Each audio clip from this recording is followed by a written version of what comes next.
সুবহানাল্লাহ সুবহানাল্লাহ সুবহানাল্লাহ সুবহানাল্লাহ সুবহানাল্লাহ সুবহানাল্লাহ সুবহানাল্লাহ সুবহানাল্লাহ হেরা হুয়া है सारा ज़माना ये क्या हुआ है पल भर में एक ही इशारे ने चाँद को दो टुकड़े किया है पल भर में सुबहान अल्लाह सुबहान अल्लाह सुबहान अल्लाह सुबहान अल्लाह आके अबू जहल ने कहा है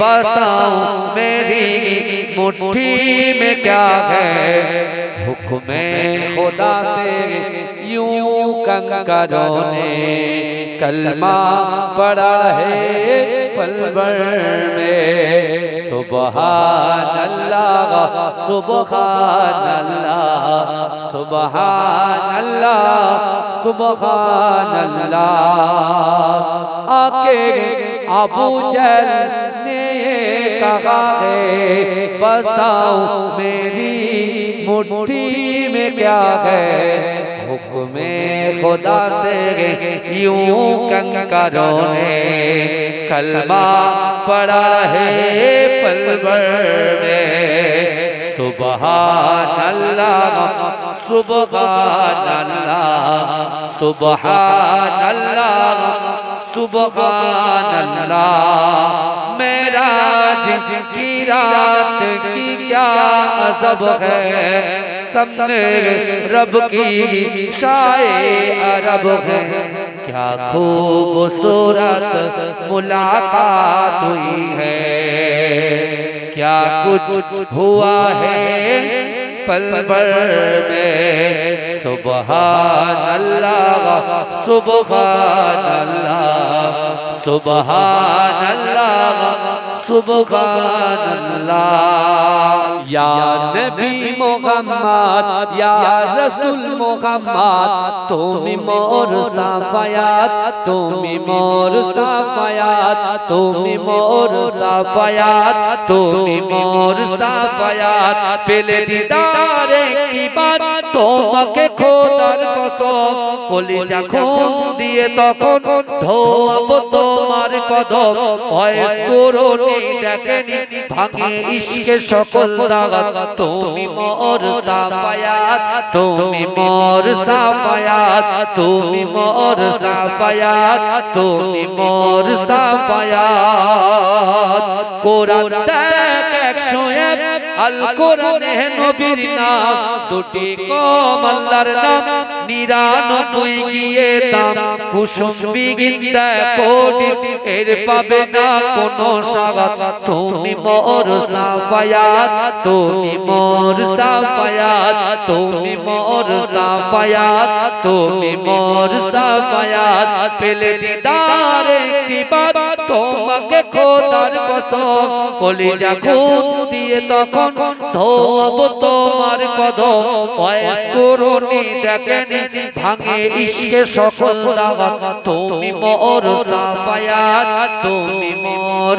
সাফায়াত আমার মরণ যদি হয় সোনার মদিনায় আমার দাফন যদি হয় সোনার মদিনায় ওই মদিনার ধুলাবালি লাগবে আমার গায় আমার মরণ যদি হয় সোনার মদিনায় জোরে বলবেন না একটু জোরে হবে না সুবহানাল্লাহ আমার মরণ যদি হয় সোনার মদিনায় আমার দাফন যদি হয় সোনার মদিনায় ওই মদিনার ধুলাবালি লাগবে আমার গায় আমার মরণ যদি হয় সোনার মদিনায় কত হাজি কেঁদে কেঁদে বলে দয়াময় মওত আমার ঘর হয় যেন নবী যে তার সুপারিশ পেলে পরে, তার সুপারিশ পেলে পরে জান্নাত নসিব হয়। আমার মরণ যদি হয় সোনার মদিনায়, আমার দাফন যদি হয় সোনার মদিনায়, ওই মদিনার ধুলাবালি লাগবে আমার গায়। আমার মরণ যদি হয় সোনার মদিনায়, রওজা নবীর দেখলে পরে প্রাণটা ভরে যায়, নয়ন যুগল সজরে পলক ভিজে যায়। রওজা নবীর দেখলে পরে প্রাণটা ভরে যায়, নয়ন যুগল সজরে পলক ভিজে যায়। রওজা নবীর দেখলে পরে প্রাণটা ভরে যায়, নয়ন যুগল সজরে পলক ভিজে যায়। মনে আমার আশা জাগে, আমার আশা জাগে দিদার যেন হয়। আমার মরণ যদি হয় সোনার মদিনায়, আমার দাফন যদি হয় সোনার মদিনায়, ওই মদিনার ধুলাবালি লাগবে আমার গায়। আমার সোনার মদিনায়, সোনার মদিনায়। জোরে বলুন না সুবহানাল্লাহ। এ জোরে বলা যাবে না সুবহানাল্লাহ? নারে তাকবীর। সোনার মদিনায় গিয়ে চুম্ব নবীর পায়, সালাম আমি দেব গিয়ে নবীজির রওজায়। সোনার মদিনায় গিয়ে চুম্ব নবীর পায়, সালাম আমি দেব গিয়ে নবীজির রওজায়। নিরালায় কাঁদিব ওই দিন, নিরালায় কাঁদিব ওই দিন খোদার কাবায়। আমার মরণ যদি হয় সোনার মদিনায়, আমার দাফন যদি হয় সোনার মদিনায়, ওই মদিনার ধুলাবালি লাগবে আমার গায়। আমার মরণ যদি হয় সোনার মদিনায়, মেরে आका का कोई जवाब नहीं, मेरे आका का कोई जवाब नहीं। उनकी रुखसार पर इश्क बहते रहे, खाके पातर दुआ देते रहे। उम्मती उम्मती फिर कहते रहे कि मेरे आका का कोई जवाब नहीं, मेरे आका का कोई जवाब नहीं। उनकी रुखसार पर इश्क बहते रहे, खाके पातर दुआ देते रहे। तात कुर्बा किए जख्म सहते रहे। उम्मती उम्मती फिर कहते रहे कि मेरे आका का कोई जवाब नहीं, मेरे आका का कोई जवाब नहीं। सुबहान अल्लाह सुबहान अल्लाह सुबहान अल्लाह सुबहान अल्लाह सुबहान अल्लाह सुबहान अल्लाह सुबहान अल्लाह सुबहान अल्लाह। हेरा हुआ है सारा जमाना, ये क्या हुआ है पल भर में। एक इशारे ने चाँद को दो टुकड़े किया है पल भर में। सुबहान अल्लाह सुबहान अल्लाह सुबहान अल्लाह सुबहान अल्लाह। आके अबू जहल ने कहा है बताओ मेरी मुट्ठी में क्या है। हुक्म खुदा से यूं कंकरों ने कलमा पढ़ा है पल भर में। सुबहान अल्लाह सुबहान अल्लाह सुबहान अल्लाह सुबहान अल्लाह। आके अबू जहल ने कहा है बताओ मेरी मुट्ठी में क्या है, हुक्मे खुदा से यूं कंकरों ने कलमा पढ़ा है पल भर में।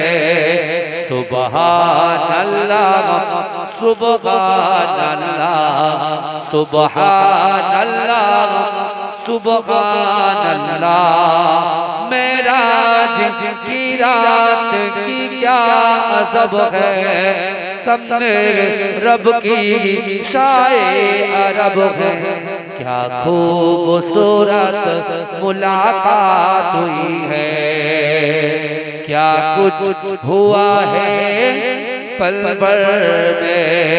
सुबहान अल्लाह सुबहान अल्लाह सुबहान अल्लाह सुबहान अल्लाह। माँ भाई जनेरा ও নবী পাকের উম্মত উম্মতিরা, ও নবী দেওয়ানারা, বিশ্ব নবী রাসূলুল্লাহ সাল্লাল্লাহু আলাইহি ওয়াসাল্লাম মদিনার মসজিদে নববী শরীফে আমার দয়াল নবী ফজরের নামাজে পড়ে সাহাবাদেরকে বললেন, ও আমার সাহাবারা, না না না তোমরা নামাজে পড়ে সকলে বসে যাবে, আমি রাসূলুল্লাহ আজকে দিনে তোমাদের সঙ্গে কিছু কথা আলোচনা করব। ও যুবকেরা, ও নবী পাকের উম্মত উম্মতিরা, বিশ্ব নবী রাসূলুল্লাহ সাল্লাল্লাহু আলাইহি ওয়াসাল্লাম নামাজ আদায় করার পরে আল্লাহর রাসূল সাহাবাদের দিকে ঘুরে বসলেন।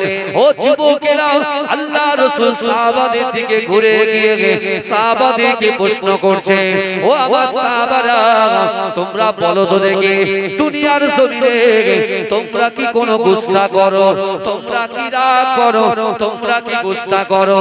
ও যুবকেরা, ও নবী পাকের উম্মত উম্মতিরা, আল্লাহর রাসূলের সাহাবারা আল্লাহর রাসূলকে বলতে লেগেছে, ইয়া রাসূলুল্লাহ হাবিবাল্লাহ, অবশ্যই অবশ্যই আমরা রাগ করি, অবশ্যই অবশ্যই আমরা গুনাহ করি।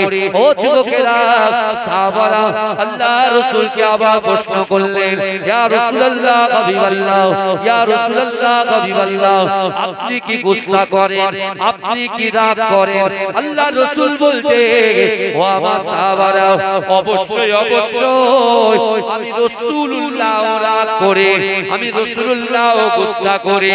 ও যুবকেরা, বিশ্ব নবী রাসূলুল্লাহ সাল্লাল্লাহু আলাইহি ওয়াসাল্লাম ওই সময় সাহাবাদেরকে বলতে লেগেছে, ও আমার সাহাবারা, তোমরাও রাগ করো, আমি রাসূলুল্লাহ রাগ করি, কিন্তু তোমরা কি জানো দুনিয়ার জমিনে আমার আল্লাহ পাক বান্দা বান্দির উপরে মাঝে মাঝে গুনাহ হয়ে যায়।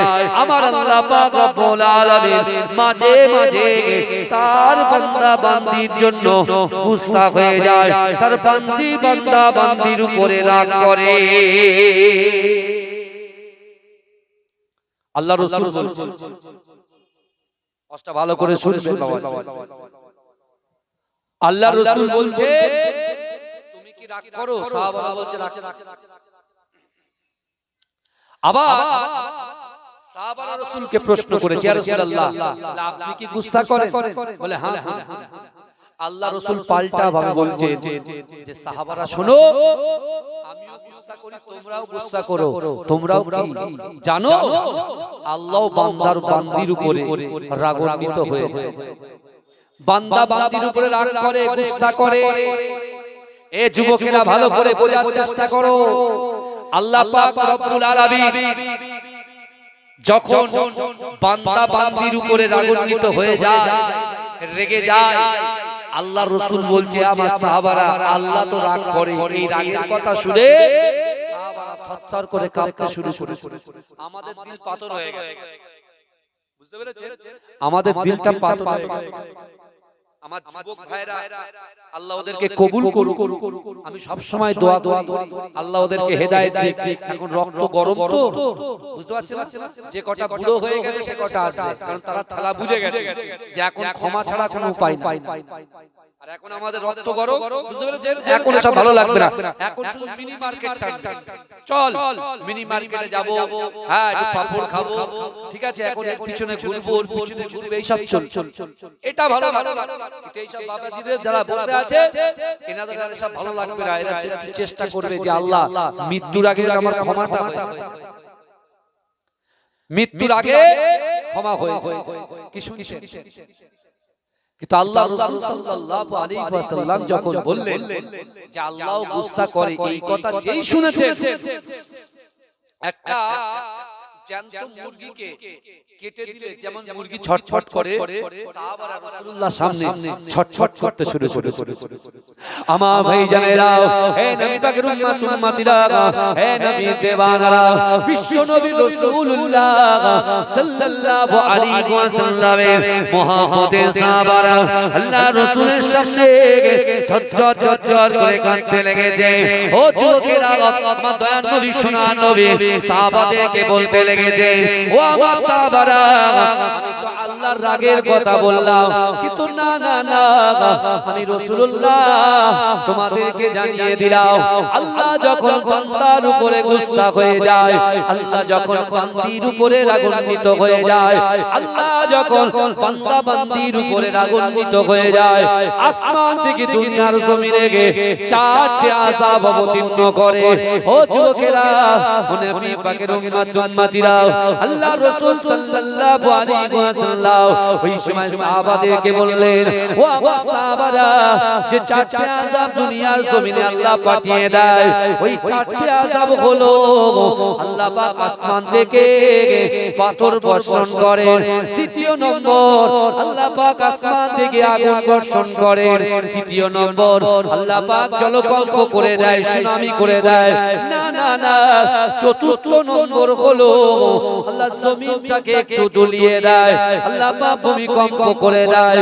ও যুবকেরা, আল্লাহ রাসূলের মুহাব্বতের সাহাবারা এমন করে ঝরঝর করে কাঁদতে কাঁদতে আল্লাহ রাসূলকে বললেন, ইয়া রাসূলুল্লাহ, হাবিবাল্লাহ, না না না, দুনিয়ার জমিনে এই চারটি আযাব যদি অবতীর্ণ হয়ে যায়, ইয়া রাসূলুল্লাহ, হাবিবাল্লাহ, এই চারটি আযাব যদি দুনিয়ার মানুষের উপরে আল্লাহ নাযিল করে দেয়, দুনিয়ার মানুষেরা তারা ছারখার হয়ে যাবে, বরবাদ হয়ে যাবে, তারা তো নাস্তানাবুদ হয়ে যাবে। ইয়া রাসূলুল্লাহ, হাবিবাল্লাহ, না না না, দুনিয়ার জমিনে আল্লাহর ওই সকল বান্দা বান্দীরা কিয়ামত আমল করলে, কিয়ামত কাজ করলে আমার আল্লাহ পাকের রাগটা ঠান্ডা হয়ে যাবে। আল্লাহর রাগ যখন ঠান্ডা হয়ে যাবে, ইয়া রাসূলুল্লাহ, হাবিবাল্লাহ, আল্লাহ পাক রব্বুল আলামিন আসমানের উপরে ওই চারটি আযাবকে রুখে দেবে। খুব আনন্দ করছি। আমার একটা বন্ধু ইন্দোনেশিয়ায় থাকতো, ইন্দোনেশিয়ায়, বুঝতে পেরেছেন? বন্ধুটাকে আমি কখনো সামনাসামনি দেখিনি, ফোনে, মানে অ্যাকচুয়ালি ফেসবুক ফ্রেন্ড বা হোয়াটসঅ্যাপ কল ফ্রেন্ড, বুঝলেন? তো হঠাৎ করে সে আমাকে একটা দাওয়াত করার জন্য আমাকে ফোন করছে। আমি তখন তার পরিচয় জিজ্ঞাসা করছি, সে তখন বলছে, হুজুর, আমার মতো গুনাহগারকে আল্লাহ বাঁচিয়ে নিয়ে এসেছেন, এটা আল্লাহর কাছে লাখ লাখ শুকরিয়া। যখন এই কথা বলছে আমি বললাম, ভাই কেন, কি হলো? বলছে, ভাই যাই, আমি ইন্দোনেশিয়ায় একেবারে বিচের ধারে, সমুদ্রের ধারে একটা মসজিদের ইমামতি করতাম। কথাটা খুব কষ্টকর কথা, ভালো করে দয়া করে গ্রামের মানুষকে আমি আপনাদের পীরের আওলাদ হিসেবে বলছি, করজোড়ে অনুরোধ করে বলছি, এই জলসার সম্মানটা বাঁচা। শুধু আপনারা আমাকে নিয়ে এসেছেন, আমি ওই জন্য চুপচাপ সময় দিচ্ছি। বিশ্বাস করুন, দয়া করে আমার যুবকদেরকে আমি বলছি, আসেন, যদি আপনার উন্নতি ঘটাতে চান এই জান্নাতের বাগানে চলে আসুন। আমার ভাই, তখন ছেলেটা বলছে, ভাই প্রায় 80 থেকে 90 জন বাচ্চা ছেলেমেয়েরা, যেহেতু আমি মসজিদের ইমাম ছিল আর ওই মসজিদে মক্তবে সবাই বাচ্চা বাচ্চা ছেলেমেয়েরা আমার কাছে আরবি পড়তে আসতো। এই শুনছেন, আরবি পড়তে আসতো, মক্তবে আমি পড়াতাম। কিন্তু হঠাৎ করে আমি দেখতে পাচ্ছি একটা গো গো করে শব্দ আসছে। শব্দটা এমন ভাবে আসছে আমি খুব ভয় পেয়ে গেলাম। পিছনের দরজাটা অর্থাৎ জানালাটা খুলে দেখছি যে এরকম 4 তলার উপরে যেরকম একটা 4 তলা যেরকম লম্বা সেরকম পানিটা ফুলে গেছে, ফুলে আমাদের দিকে ধেয়ে আসছে। এই শুনছেন, আমরা তো আনন্দে মেতে উঠেছি। কিয়ামত কখন হবে কেউ বলতে পারবে? মৃত্যু কখন হবে কেউ বলতে পারবে? মাইকালা ভাই একটু আমার কাছে এসো। আমার ভাইরা একটু ভালো করে বোঝে। বলছে হুজুর আমি তখন দেখতে পেলাম যে এই বাচ্চা বাচ্চা ছেলেগুলোর অবস্থা কি হবে। আমি তখন তাদেরকে বললাম, ঠিক আমার মসজিদের কিছুটা দূরে এরকম উঁচু একটা পাহাড় আছে। আমি তাদেরকে বললাম যে তোমরা ছোট, কেউ পিছনে থাকিও না, সব ছোট। বলে ওরা শুধু মসজিদ থেকে বার হয়েছে, সব বাচ্চাগুলো একটু ছুটে কিছুটা দূরে গেছে, পুরো পানির ভিতরে। আমার আর কিচ্ছু মনে নেই, পুরো পানির ভিতরে বাচ্চা সব। এই শুনছেন, আমি পুরো সেন্সলেস হয়ে গেছি, আমি আর কিছু জানি না। কিন্তু তারপরে কিছুক্ষণ পর দেখি পুরো পানিতে পুরোটাই মৃত্যুপুরী হয়ে গেছে, অর্থাৎ বাচ্চারা সব ভেসে আছে, সব ভেসে গেছে। শুধু একমাত্র 13,000 মানুষের ভিতরে আমি একজন। উপরে যখন সেনাবাহিনীরা, বায়ুসেনারা যখন হেলিকপ্টার নিয়ে ঘুরছে, তখন শুধু আমি হাতটা কোন রকম ভাবে এইভাবে আমি এইভাবে সিগন্যাল দিচ্ছি যে আমি আছি, আমি ঠিক আছে। বলে তখন আমার কাছে এসে সেখান থেকে আমাকে উদ্ধার করে নিয়ে, ভাই বাঁচানোর মালিক কে? বিপদের হাত থেকে বাঁচানোর মালিক কে? তাহলে আজকে চিন্তা করুন, যে ছেলেটা মক্তবে পড়াতো তার সামনে তার বাচ্চা বাচ্চা ছাত্রগুলো তারা তার চোখের সামনে ইন্তেকাল করলো, কিন্তু আল্লাহ পাক কত বড় সুনামি থেকে তার একজন বান্দাকে বাঁচিয়ে দিল। জোরে বলুন সুবহানাল্লাহ। তাহলে আমরা কখন বিপদ আসবে কেউ আমরা বলতে পারবো না। তাই দয়া করে মেহেরবানি করে আমার যুবকদেরকে বলি, মনে বড় আশা রাসূলুল্লাহ সাল্লাল্লাহু আলাইহি ওয়াসাল্লামের রওজা জিয়ারত করব, মনে বড় আশা আল্লাহর কাবা ঘর বাইতুল্লাহ শরীফটা তওয়াফ করব। কিন্তু আপনি মনে মনে ভাবতেন হুজুর আমার কাছে তো পয়সা নাই, আমার কাছে তো অর্থ নাই, আমার কাছে সম্পদ নাই, আমি দিন আনি দিন খাই, নুন আনতে পান্তা ফুরাই, হুজুর কিভাবে আমি যাব? আমার মনটা খারাপ। আমি আমার যুবকদেরকে বলি, আমি আমার গ্রামবাসী পাড়াবাসী ভাইদেরকে বলি, আপনারা চিন্তা করবেন না, ঘাবড়ে যাবেন না। আমার আল্লাহ পাক রব্বুল আলামিন আমাকে আপনাকে এত ইজ্জত দিয়েছে, এত সম্মান দিয়েছে, এত ভালোবেসেছে। বিশ্বনবী রাসূলুল্লাহর ওসিলায় আল্লাহ পাক বলছে বান্দা তোমরা আমি আল্লাহ আমাকে ভয় করো, আমার রাসূলকে মুহাব্বত করো, তোমাদের অন্তরের কথা, মনের কথা, ইচ্ছার কথা, আকাঙ্ক্ষার কথা, উদ্দেশ্যের কথা, নিয়তের কথা আমি রাসূলুল্লাহ তোমাদেরকে বলে যাই। নামাজের পাটিতে বসে আল্লাহর কাছে যাও, আল্লাহ তোমার অসম্ভবকে সম্ভব করে দেবে। জোরে বলে, জোরে বলবেন না, চিৎকার দিয়ে বলবেন না। আমার ভাই জানেরা, হে নবী পাকের উম্মত উম্মতিরা, হে নবী দেবানারা, আল্লাহ পাকের ওলি আব্দুল্লাহ ইবনে যাকারিয়া ইয়ামানি রাহমাতুল্লাহ আলাইহি, হে যুবকেরা, আল্লাহর একজন বান্দা, আল্লাহর একজন মাহবুব বান্দা, সে এমন করে ধুধু মরু প্রান্তরে বাস করে। না না না, তার কাছে কোনো অর্থ ছিল না, সম্পদ ছিল না, ইজ্জত ছিল না। হে যুবকেরা, তার কাছে সুন্দর থাকার বাসস্থান ছিল না। কিন্তু না না না, আব্দুল্লাহ ইবনে যাকারিয়া ইয়ামানি রাহমাতুল্লাহ আলাইহি বাইগের অন্তরের ভিতরে, কলিজার ভিতরে, অন্তরের ভিতরে, মনের ভিতরে আল্লাহর ভয়, রাসূলুল্লাহর মুহাব্বত নামাজের পাটি ছিল। ও যুবকেরা, আব্দুল্লাহ ইবনে যাকাবিয়া নামাজের মুসাল্লায় বসে গিয়ে আল্লাহর কাছে দোয়া চায়, ও রব্বুল আলামিন, আল্লাহ পাক, আমি আব্দুল্লাহ ইবনে যাকাবিয়া, আমার কাছে পয়সা নাই, আমার কাছে অর্থ নাই, আমার কাছে সম্পদ নাই, কিন্তু না না না, আমি তো আপনাকে ভয় করি, রাসূলুল্লাহকে মুহাব্বত করি, নামাজের পাটিতে নামাজ আদায় করি।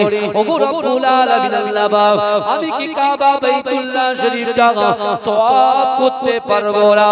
আল্লাহর রাসূলের রওজা মুবারকটা কি জিয়ারত করতে পারবো না? ও যুবকেরা, এই না চিন্তা করে দৈনন্দিন নামাজের পাটিতে আল্লাহর কাছে কাঁদতে শুরু করে।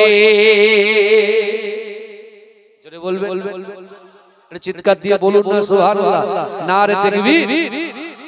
আপনারা কি ভাবছেন যে আপনারা ফাঁকা জায়গায় বসে আছেন? সত্যি সত্যি বলছি, আমাদের কাছে আল্লাহর অগণিত ফেরেশতারা বসে আছে। জোরে বলবে, জোরে বলবে। যদি বলেন হুজুর একটা দলিল দেন হাদিস থেকে, আমি দিচ্ছি। আল্লাহ রাসূল নিজে বলেছেন, ইন্না লিল্লাহিল মালাইকাতা, মাইকালা ভাই একটু আমার কাছে আছে, ইন্না লিল্লাহিল মালাইকাতা সাইয়াহিনা ফিল আরদি ওয়া ইউবাল্লিগুনি মিন উম্মতি সালাম। আল্লাহ রাসূল বলছেন, দুনিয়ার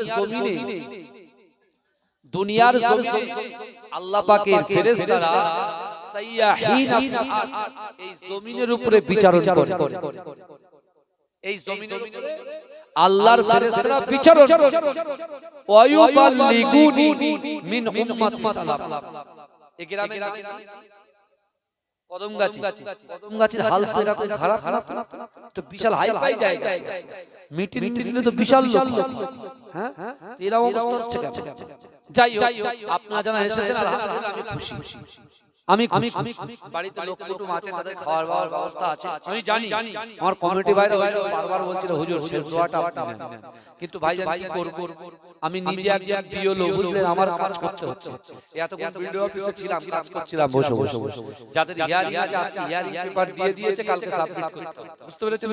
বাড়িতে গিয়ে কাজ করতে হচ্ছে, বুঝতে পেরেছেন? এখন মাস্টারদের পড়ানো বাদ দিয়ে এখন জনকল্যাণ সেবা কাজ করতে হচ্ছে এখন, বুঝতে পেরেছেন? এই হচ্ছে অবস্থা। কিন্তু আমার বাবাজিরা, কিন্তু আমি কথা বলে মুখ ব্যথা হয়ে অবস্থা, তারপরে আমি দুটো করে জলসা করি না, তবু আজকে আর এক জায়গায় যেতে হবে, 11টার সময় টাইম, ঘটকপুকুরে তুলে, বুঝতে পেরেছেন? হ্যাঁ, আপনার ওই রাইট। কিন্তু আবার থেকে এসে বলেছে, এসে বসে আছে, দেখেছেন, শুনেছেন? আলহামদুলিল্লাহ, আপনাদের দোয়ার বরকতে। আপনার মাঝরাটি পিস্তা হুজুরকে চেনেন তো? আমার দাদা ভাইকে চেনেন তো?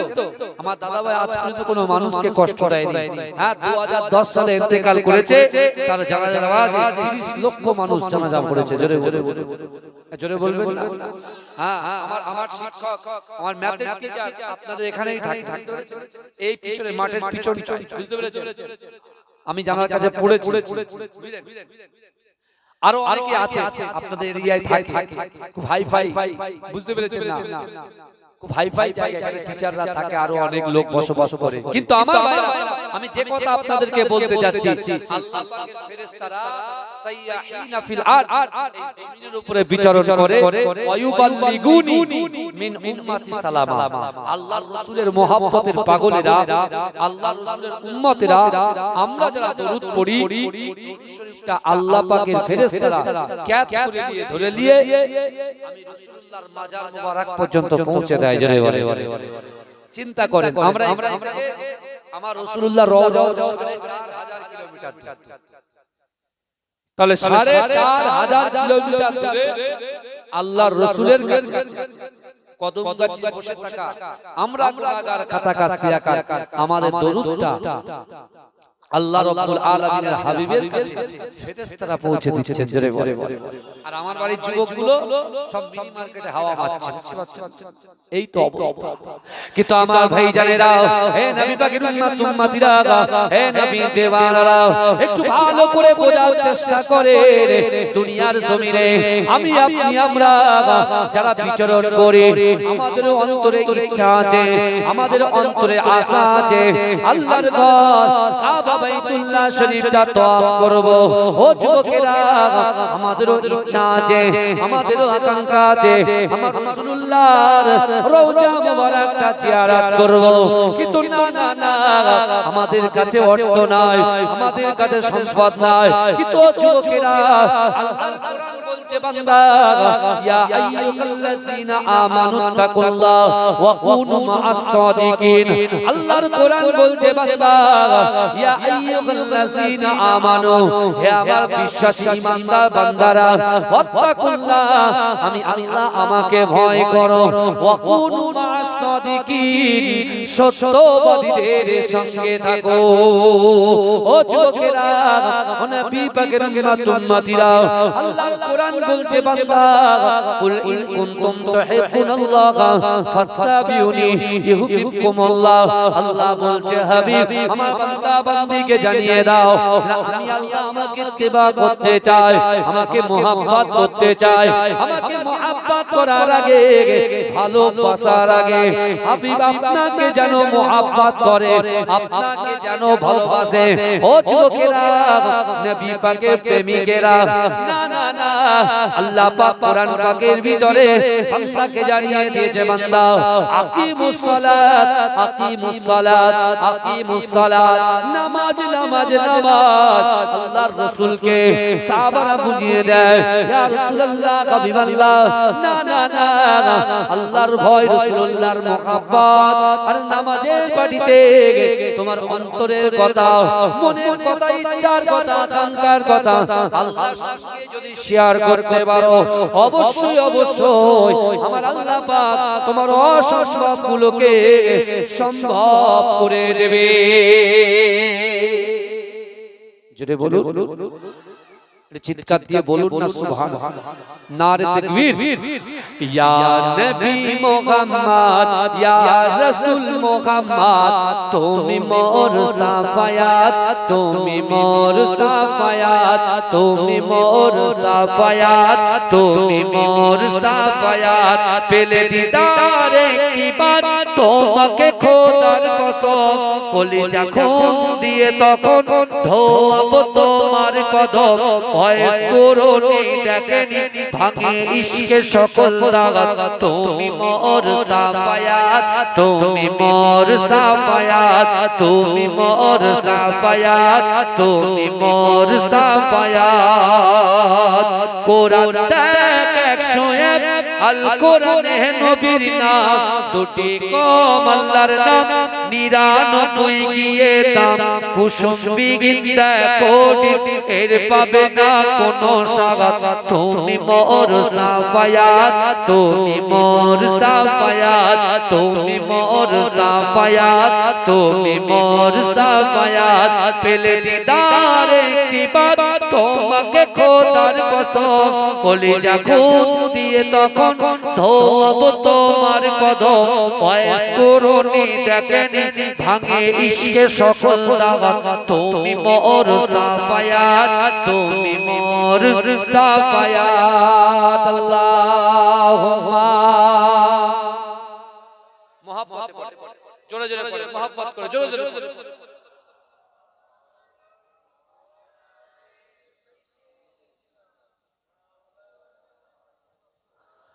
আমার বাবাজিরা ভাই, যে কথা আমি আপনাদেরকে বলছি, আমাদের কাছে অর্থ নাই, সম্পদ নাই, কিন্তু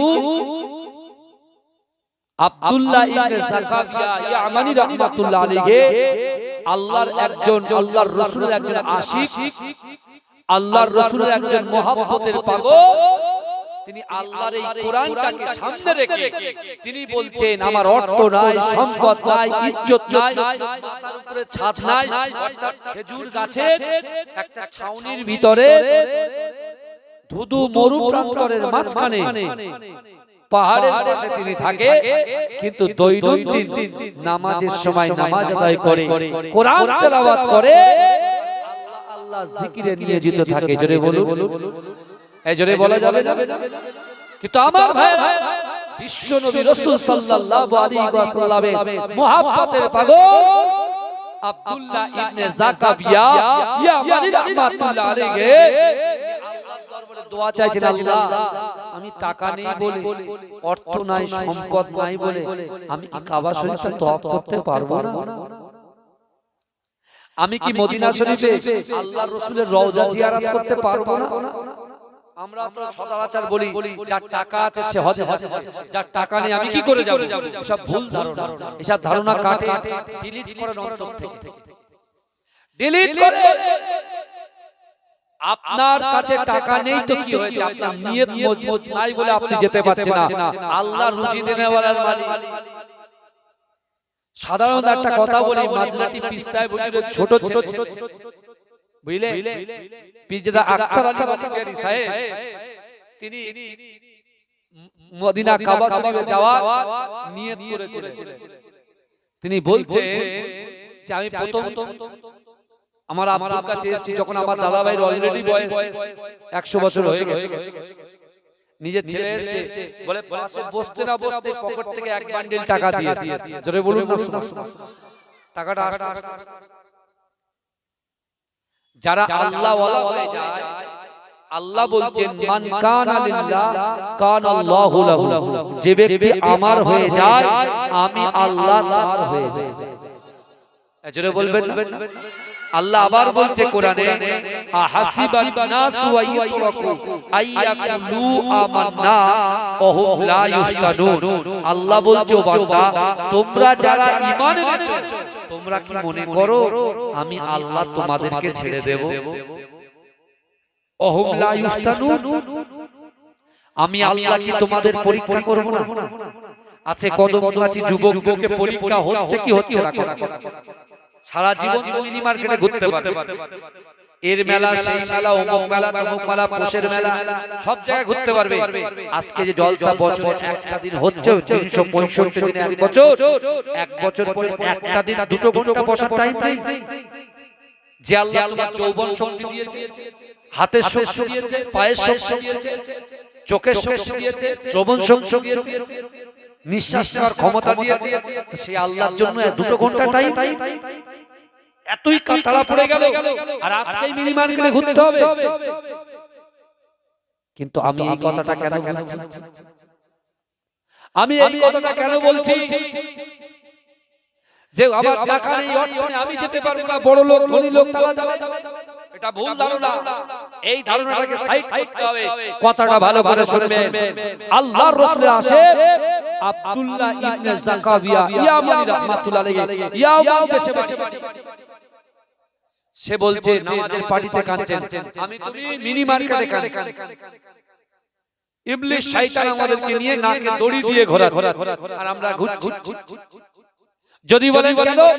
ইবলিস শয়তান কিন্তু সুন্দর সুন্দর নারী, সুন্দর সুন্দর যুবকে ফেস ধরতে পারে, জানেন? যে কোনো মুহূর্তে সুন্দর নারী সাজতে পারে, যে কোনো মুহূর্তে সুন্দর পুরুষ সাজতে পারে, জানেন? কারণ সে আল্লাহর কাছ থেকে সব ক্ষমতা নিয়ে রেখেছে। এই ইবলিস শয়তান মক্কার তৎকালীন যুগে সবথেকে বড় পলোয়ান, যার নাম হচ্ছে সুরাকা। রাসূলুল্লাহ যখন মক্কা থেকে মদিনায় হিজরত করেছিলেন, রাসূল যখন মদিনাতে দিন প্রচার করছেন, কথা শুনলে কার সাথে কথা বলবো বলে, কথা তো ভিতর থেকে বেরোবে, মানুষ বুঝবে এমনি বেরোবে, তবুও কথাগুলো বলি শুনে। আমার ভাইরা, রাসূলুল্লাহ মদিনায় যখন গিয়েছে, এই মক্কার কাফেরদের মাথা খারাপ, কারণ আল্লাহর রাসূল সাল্লাল্লাহু আলাইহি ওয়াসাল্লাম, এটা দরুদ শরীফ পড়েন, আল্লাহু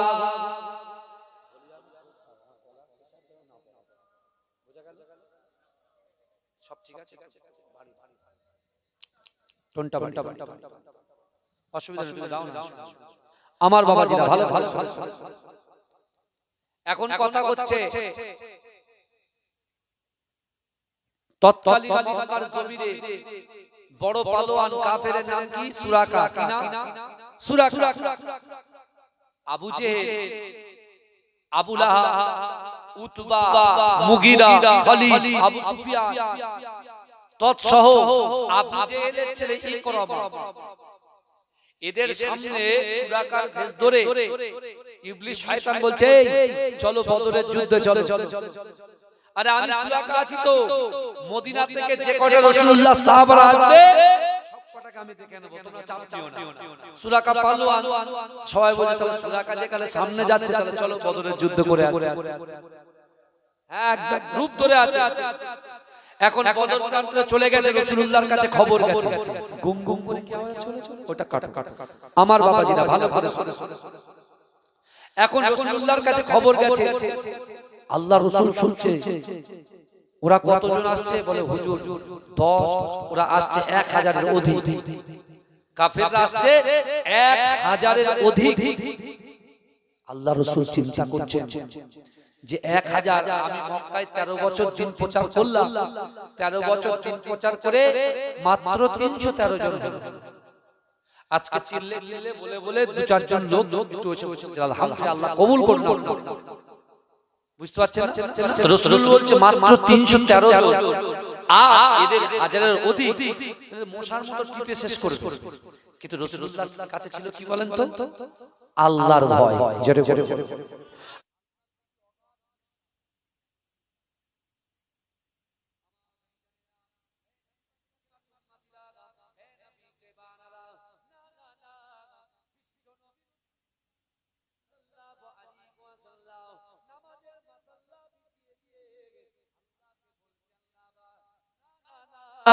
আমি মুহাম্মদ মুস্তাফা সাল্লাল্লাহু আলাইহি ওয়াসাল্লাম মক্কায় 13টা বছর দিন প্রচার করে 313 জনকে আমি এমন ভাবে 313 জনকে মুসলমান করেছি।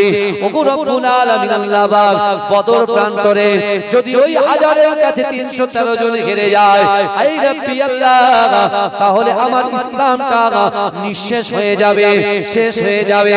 ও যুবকেরা, আল্লাহ সহ্য করতে পারলেন না। ও যুবকেরা, আমার রাসূলুল্লাহর দোয়াটা আল্লাহ পাক, আমার রাসূলুল্লাহর দোয়াটা পেয়ে আমার আল্লাহ পাক 5000 ফেরেশতাকে ওই বদরের প্রান্তরে আসমান থেকে নামিয়ে দিয়েছিলেন। কয়জন? 5000। এই 5000 ফেরেশতা যখন নামছে, ইবলিস তো সব দেখে। শুনছেন না? ইবলিস তো সব দেখতে পায়, দেখতে পাচ্ছে ওরে বাপ রে বাপ, ছিল 313 জন আর এদের 1000-এর অধিক।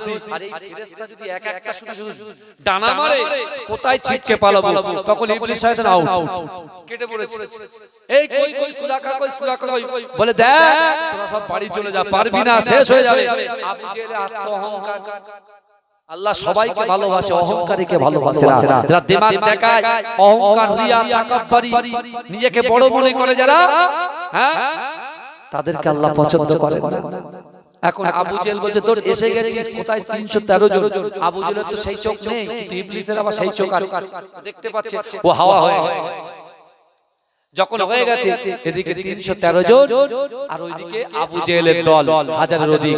আল্লাহ প্রথমেই জানছে যে আবু জেহেল আল্লাহর রাসূলকে অত্যাচার করেছে, লাঞ্ছিত করেছে, অপমান করেছে, উৎপীড়ন করেছে, নিপীড়ন করেছে। আল্লাহর রাসূলকে নিজের জন্মভিটা থেকে মদিনা পর্যন্ত নিয়ে গিয়েছে। সেই আবু জেহেলকে আল্লাহ পাক জাহান্নামে পাঠিয়ে দিয়েছে। জোরে বলে বদরের যুদ্ধে প্রথম যুদ্ধে আবু জেহেল শেষ। ভাই ক্যাপ্টেন যদি শেষ হয় দল আর কি করবে? কথা ওরা সব আউট, সব আউট। কিন্তু আমার ভাইরা, আমি আপনাদেরকে বলতে চাচ্ছি, আল্লাহ কোরআনে বলছে অহুম লা ইফতানুন, আমি আল্লাহ পরীক্ষা করব। আল্লাহ কিন্তু ওই আব্দুল্লাহ ইবনে জাকাবিয়াকে আল্লাহ পরীক্ষা করছে।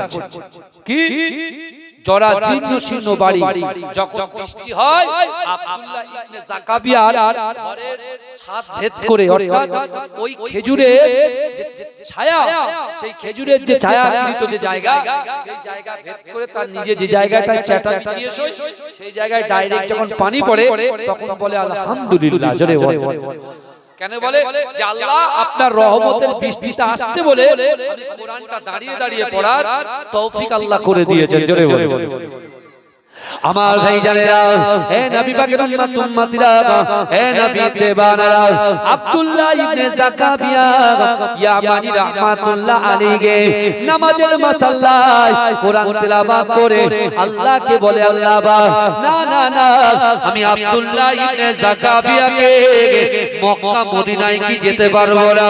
ও যুবকেরা, ও নবী পাকের উম্মতিরা, রাতের বেলা নামাজের ওয়াক্তে কাঁদে, দিনের বেলা কাঁদে, ফজরের সময় কাঁদে, না না না, হঠাৎ করে একদিন সকাল বেলা কে যেন তার বাড়িতে এসে ঘরের দরজায় আঘাত করে।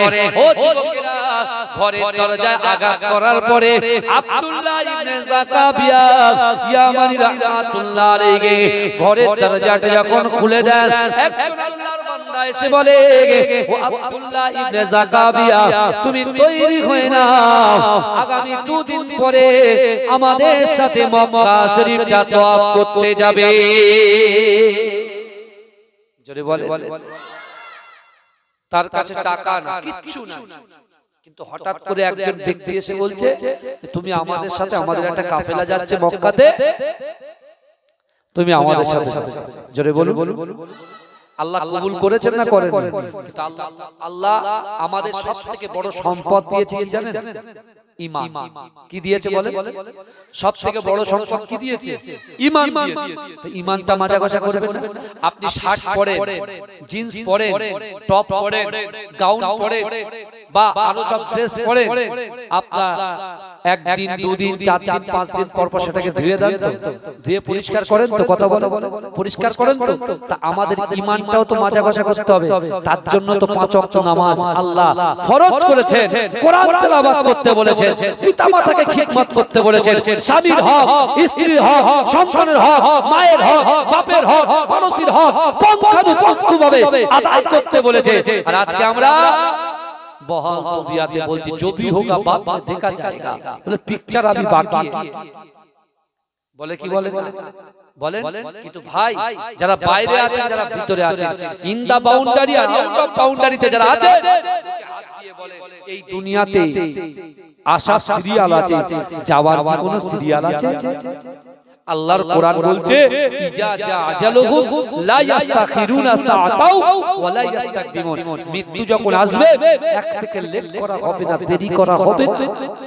আপনি ভাবেন, চিন্তা করেন, এই মুহূর্তে যদি মিনি মার্কেটে যদি মৃত্যু হয়ে যায়, এই মুহূর্তে যদি আমাদের এরকম রাতের অন্ধকারে দিনের আলোতে প্রকাশ্যে অপ্রকাশ্যে জায়গাতে আমরা যে রাতের অন্ধকারে গোনা করেছি, গালাত গালাত পিকচার ভিডিও দেখেছি, বাজে জায়গায় গিয়েছি, বাজে কাজ করেছি, পরকীয়ায় লিপ্ত হয়েছি, আপনি বলেন এই অবস্থায় যদি মৃত্যু বন্ধ হয়, মৃত্যুটা কি জান্নাতি মৃত্যু হবে না জাহান্নামী মৃত্যু হবে? তাহলে বলেন, আপনি এমনি এমনি জাহান্নামে চলে যাবেন?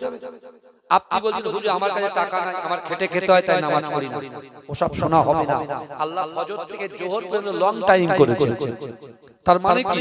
আল্লাহ তোমাকে সুযোগ দিয়েছেন। তুমি কাজের মধ্যে ব্রেক হয় তো নাকি? আমাদের 5টা ক্লাসের পরে, বুঝলো, 4টা ক্লাসের পরে আমাদের ব্রেক হয়, টিফিন টাইম হয়। হ্যাঁ, একদম। তাহলে আপনি বলেন, সব জায়গায় তো টিফিন টাইম আছে না? তাহলে জোহরের নামাজ পড়তে কতক্ষণ সময় লাগে? 20 মিনিট না 10 মিনিট লাগে। 20 মিনিট মানে অনেক, 10 মিনিট লাগে। ফজরের নামাজ পড়তে কত মিনিট লাগে? 15 মিনিট লাগে। 15 আর 10 25। আসরের নামাজ পড়তে 5 মিনিট লাগে। তাহলে কত হলো? কত হলো? 35। তারপরে আপনার মাগরিবের নামাজ পড়তে কত মিনিট লাগে?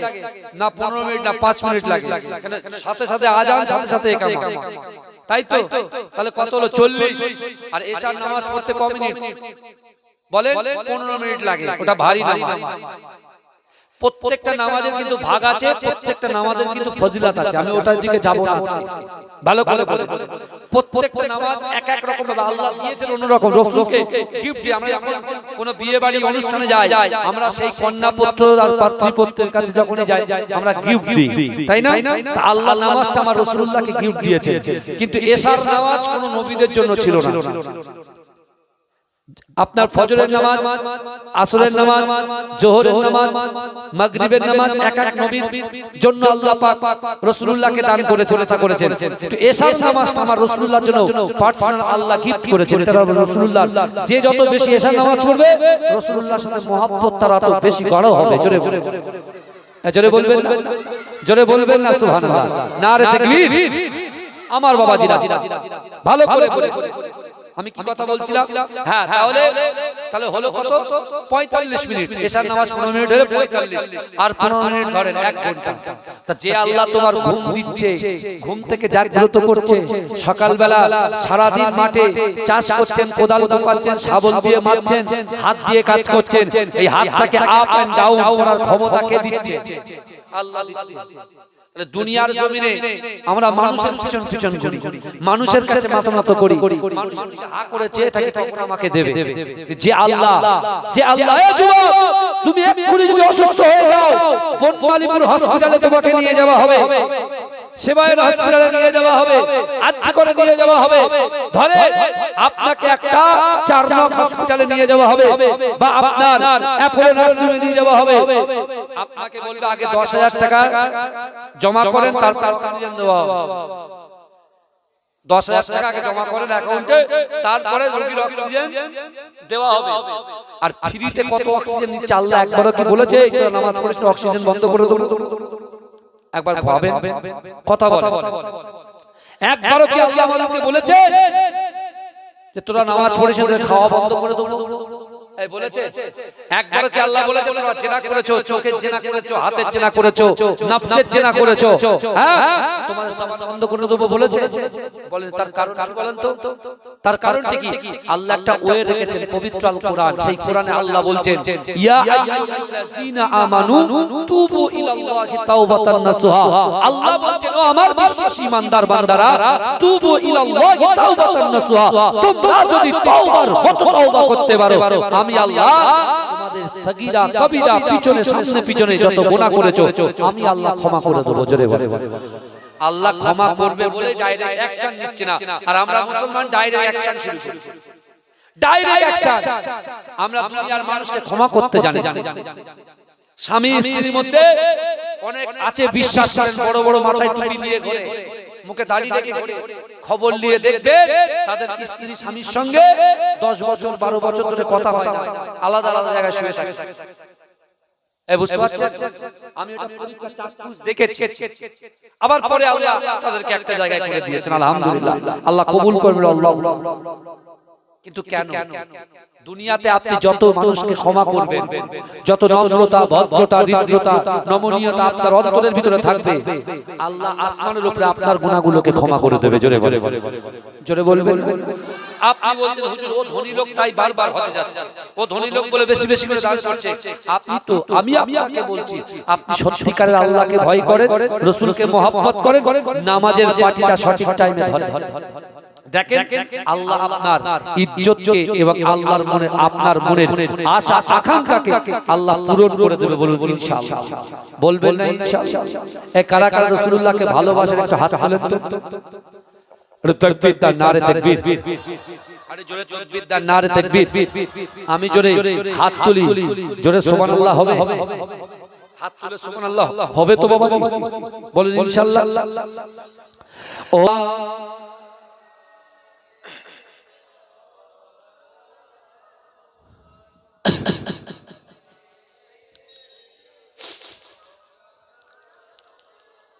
तकबीर द नारे तकबीर, नारे तकबीर।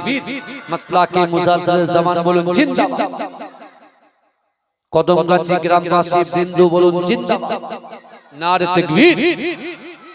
আমার ভাইরা, যে কথা আমি আপনাদেরকে বলছিলাম, আব্দুল্লাহ ইবনে যাকাবিয়ার কাছে একজন ব্যক্তি এসে বলছেন যে দুদিনের মধ্যে একটা কাফেলা মক্কার উদ্দেশ্যে রওনা হবে, আপনি নিজে আমাদের সঙ্গে সফর সঙ্গী হবে। জোরে বলে, জোরে বলবেন। আচ্ছা, আমাদের মনে কি একটা আশা আছে? না, হাজারো আশা আছে। কথা বলে, আজকে আশা পূরণ হয় তো কালকে আরেকটা আশা হয়, তাই না? কথা বলে, আজকে এই জিনিসটা ভালো লাগে তো কালকে আরেকটা জিনিস ভালো লাগে। আমাদের মন কিন্তু এক জায়গায় স্থির নেই, পুরো পৃথিবীময় ঘুরছে। তাই না? আজকে এটা খেতে ভালো লাগছে, তা কালকে ওটা খেতে ভালো লাগছে, তাই না? এইভাবে তো আব্দুল্লাহ ইবনে জাকারিয়া তার নিয়তটা কি ছিল? যে আল্লাহ, আমি কি কাবা বাইতুল্লাহ শরীফটাকে তওয়াফ করতে পারবো না? আমার কাছে অর্থ নাই, সম্পদ নাই, ইজ্জত নাই, সম্মান নাই। শুনছেন আপনারা? কিন্তু আমার ভাই জানেরা, হে নবী পাকের উম্মতিরা, হে নবী দেওয়ানারা, বড় আশা ছিল আল্লাহর ঘর কাবা বাইতুল্লাহ শরীফটা তওয়াফ করবে। ও যুবকেরা, আব্দুল্লাহ ইবনে জাকারিয়া তিনি বাড়ি থেকে রওনা হয়ে গেলেন। ও যুবকেরা, ও নবী পাকের উম্মতিরা, আব্দুল্লাহ ইবনে জাকারিয়া আল্লাহর কাবা বাইতুল্লাহ শরীফের সামনে পৌঁছে গেল। ও যুবকেরা, কাবা বাইতুল্লাহ শরীফে পৌঁছে যাওয়ার পরে, ও যুবকেরা, যারা কাবা বাইতুল্লাহ শরীফটা তওয়াফ করতে যায়, তাদের যারা ট্রেনার থাকে তারা বলে দেয়, না না, জীবনের প্রথম সময়ে ওই কাবা বাইতুল্লাহ শরীফে যেটা এক নজরে তাকাবে, একটা নজর কাবা বাইতুল্লাহ শরীফে যাওয়ার সাথে সাথে ওই নজরটা যতক্ষণ থাকবে, ওই নজরের ভিতরে তুমি আল্লাহর কাছে যেটা চাইবে, যে আশা করবে, যে দোয়া করবে, ওই দোয়াটা আল্লাহর দরবারে কবুল হয়ে যাবে। জোরে বলুন। আব্দুল্লাহ ইবনে জাকারিয়া আস্তে আস্তে রাসূল আল্লাহর ঘর কাবা বাইতুল্লাহ শরীফের দিকে এগিয়ে যাচ্ছে, আর মনে মনে চিন্তা করছে যে আমি কি চাই, কি চাই, বুঝতে পারছেন? সে বলছে আমি কি চাই আল্লাহর কাছে। সে নিজের মনের ভিতরে নিজে স্থির করছেন যে কি চাওয়া যায় আল্লাহর কাছে, বুঝতে পারছেন? আমি 18 সালে হজে গেছি, বুঝতে পেরেছেন? হজে গেলে কি হয়, যারা ফরজ হজে যায় বা উমরায় যায়, জীবনে আমরা কেউ 30 বছর কাবা শরীফকে না দেখে নামাজ আদায় করেছি।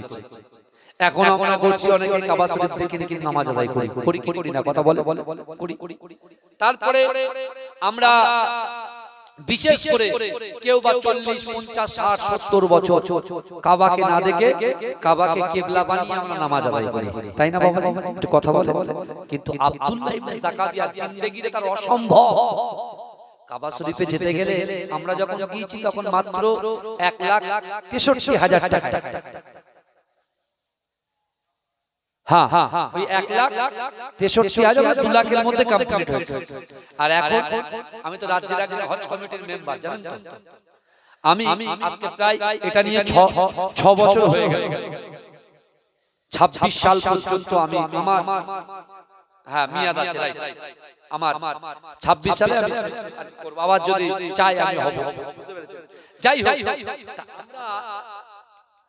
সেই কাবা বাইতুল্লাহ শরীফে এখন 26 সালে যারা যাচ্ছে প্রায় 4.5 লক্ষ টাকা খরচা করে। কত টাকা? এই কথা বলে 4.5 লক্ষ টাকা, ঠিক আছে? আবার আমার দাদা ভাই পানির জাহাজে গেছে, আমার আব্বা জানরা যখন গেছেন 70-75 হাজার ফরজ হজ করছেন, 70-75, বুঝতে পেরেছেন? আর এখন 4.5 লক্ষ টাকা। তো একজন গরিব অসহায় যারা মধ্যবিত্ত, তাদের জন্য 4.5 লক্ষ টাকা খরচা করে দুই স্বামী স্ত্রী একসঙ্গে হজে যাওয়া খুব কঠিন ব্যাপার, তাই না? কথা তাই বলে কি আপনি কাবা শরীফ যেতে পারবেন না? কে বলেছে? সেই কথাটাই কিন্তু বলছি যে আব্দুল্লাহ ইবনে জাকারিয়া তিনি যখন চলে গেলেন, কারণ তার ভিতরে 3টে জিনিস আছে, এক আল্লাহর ভয়, 2 রাসূলুল্লাহর মহব্বত, আর 3 হচ্ছে নামাজের পানি। এই শুনছেন? তিনি যখন কাবা শরীফ এবার দেখ মনের থেকে চিন্তা করছেন যে এক নজর, তাহলে নজরটা একবার চোখের পলক যদি পড়ে যায় তাহলে কিন্তু আর হবে না। এই এক নজরের ভিতরে আপনার সব দোয়াটা চেঞ্জ, এটা সব শিখিয়ে দেয়, দিলে। তা আমরা প্রথমে যাওয়ার আগে নিজের চোখটা ভালো করে এখন তাকিয়ে নিয়েছি, প্র্যাকটিস করে নিয়েছি যে যদি হঠাৎ করে কিছু পড়ে তা শর্ট টাইম একভাবে এই তাকালাম, এই এক নজরের মধ্যে অন্যদিকে নজর গেলে হবে। আব্দুল্লাহ ইবনে জাকারিয়া তার কলিজা ফেটে যাচ্ছে আনন্দে যে আমার কাছে টাকা নাই, সম্পদ নাই, ইজ্জত নাই, কিন্তু আল্লাহ আমাকে কাবা শরীফ পর্যন্ত এনেছেন। তা আমিও কাবা শরীফের দিকে তাকাবো, আমার কিছু আশা আছে, আল্লাহর কাছে প্রকাশ করব। জোরে বলে। আপনার জীবনের দুর্বলতার কথা যদি আপনি নিজের স্ত্রীর সঙ্গে বলেন, বা আপনার দুর্বলতার কথা যদি আপনি কোনো স্বামীর সাথে বলেন, আমি তো স্বামী স্ত্রী নিজের অপরের গায়ের চাদর, স্বামী স্ত্রী হচ্ছে নিজের স্বামী স্ত্রী হচ্ছে চাদর স্বরূপ, বুঝলেন? ভালো করে বুঝলেন। কিন্তু এখন বর্তমান যা সিচুয়েশন চলছে, মানে নিউ জেনারেশন, নিউ মডেলের যুগে আমরা যেটা দেখছি, তারাও তাচ্ছিল্য করে, হাসি ঠাট্টা করে এই সব জিনিসগুলো নিয়ে। কথা ঠিক না বল? কথা বলে কেউ কারোর কথা গোপন রাখে না, শানে গেলে সব হুড় করে বেরিয়ে মুখ দিয়ে যাই কি যায় কথা বলে। কিন্তু আমার বাবা আব্দুল্লাহ ইবনে জাকাবিয়া তিনি বলছেন, আমি এক্ষুনি কাবা চত্বরে যাব, কাবা শরীফের দিকে তাকাবো। উনি মনটাকে ঠান্ডা করে চোখটা বুজিয়ে দিলেন। আমার ভাইজানেরা, হে নবী পাকের উম্মত উম্মতিরা, হে নবী দেওয়ানারা, আব্দুল্লাহ ইবনে জাকাবিয়া ইয়ামানি রাহমাতুল্লাহ আলাইহি কাবা বাইতুল্লাহ শরীফের দিকে এক নজরটা দিয়ে আল্লাহকে বলছে, আল্লাহ পাক, না না না, আমি কাবা শরীফটা তওয়াফ করব। কাবা শরীফটা তওয়াফ করে মাকামে ইব্রাহিমের পিছনে 2 রাকাত নামাজ আদায় করব। ওগো রব্বুল আলামিন, আল্লাহ আমার মনের খ্বাহিশকে, আমার মনের ইচ্ছাকে, আমার মনের আকাঙ্ক্ষাকে আপনি কবুল করে নেন। ও যুবকেরা, ও নবী পাকের উম্মত উম্মতিরা, এই দোয়া আছে, তিনি কাবা শরীফটা তওয়াফ করতে লেগেছে। লব্বাইক আল্লাহুম্মা লব্বাইক, লব্বাইক আল্লাহুম্মা লব্বাইক, লব্বাইক লা শারীকা লাক লব্বাইক, ইন্নাল হামদা ওয়ান নি'মাতা লাকা ওয়াল মুলক লা শারীকা লাক, লব্বাইক আল্লাহুম্মা লব্বাইক, লব্বাইক লা শারীকা লাক লব্বাইক, ইন্নাল হামদা ওয়ান নি'মাতা লাকা ওয়াল মুলক লা শারীকা লাক। হে যুবকেরা, কাবা শরীফটা তওয়াফ করার পরে মাকামে ইব্রাহিমের পিছনে 2 রাকাত নামাজ আদায় করে আল্লাহর কাছে দুহাত উত্তোলন করে আল্লাহর কাছে দোয়া চায়, ওগো রব্বুল আলামিন, আল্লাহ পাক, আমি আব্দুল্লাহ ইবনে জাকাবিয়া, আমার মনের ইচ্ছা ছিল কাবা বাইতুল্লাহ শরীফটা তওয়াফ করব, কিন্তু না না না, মাকামে ইব্রাহিমের পিছনে 2 রাকাত নামাজ আদায় করে আপনার কাছে দোয়া চাই, ওগো রব্বুল আলামিন, আল্লাহ আপনাকে ভয় করি, আল্লাহর রাসূলকে নিজের জীবনের থেকে বেশি মহব্বত করি। আই রব্বি আল্লাহ, না না না, আমি মাকামে ইব্রাহিমের পিছনে আপনার কাছে দোয়া চাই। এখান থেকে মদিনাতুল মুনাওয়ারায় আমার রাসূল সাল্লাল্লাহু আলাইহি ওয়াসাল্লাম সবুজ গম্বুজের নিচে সিজদারত অবস্থায় রব্বি হাবলি ইয়া উম্মতি, রব্বি হাবলি ইয়া উম্মতি বলে ক্রন্দন করে। ওগো রব্বুল আলামিন, আল্লাহ আমি তো রাসূলুল্লাহর গোলাম, না না না, আমি মদিনা শরীফে যেতে চাই।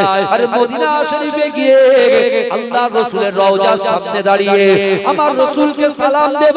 ওগো রব্বুল আলামিন, আল্লাহ পাক, আমি আব্দুল্লাহ ইবনে জাকাবিয়া, আমার মনের খ্বাহিশ, আমার মনের ইচ্ছা, আমার রাসূলুল্লাহকে যখন সালাম দেব, আমার রাসূল যে কবর থেকে সালামের জবাবটা দেবে, ওই রাসূলুল্লাহর সালামের জবাবটা রাসূলুল্লাহর কবর মোবারক থেকে আমি যেন নিজে কানে শুনতে পাই। জোরে বলে, জোরে বলা যাবে না সুবহানাল্লাহ, নারে তাকবীর। কি আছে? কাবা শরীফ তওয়াফ করব, শুধু এটাই চাওয়ার ছিল, আল্লাহ সেটা পূরণ করেছে। হ্যাঁ, আবার যেই তওয়াফ করার পরে মাকামে ইব্রাহিমের পিছনে গেছে, এইবারে বলছে আল্লাহ মদিনায় যাব। আর মদিনায় যাব তো যাব, রাসূলুল্লাহর রওজা মুবারকের সামনে দাঁড়াবো, রাসূলুল্লাহর রওজা মুবারকের সামনে দাঁড়িয়ে আমি রাসূলকে সালাম দেব। কিন্তু সালাম যে আমি দেব, এই আমি সালাম দিয়েছি, কিন্তু কোনো আওয়াজ আমার কান পর্যন্ত পৌঁছায়নি। কিন্তু রাসূল বলেছেন যে আমার রওজা মুবারকের সামনে এসে সালাম দিল, আমি রাসূলুল্লাহ তার সালামের জবাব আমি দিয়ে থাকি। জোরে বলে, জোরে বলে। কিন্তু অনেকে শুনে, অনেকে শুনতে পায় না, বুঝতে পারছেন? অনেকে শুনে আমার হায়াতুন নবী না মৃত নবী, কথা বলে আমার রাসূল আছেন হায়াতুন নবী। জোরে বলে, জোরে বলে।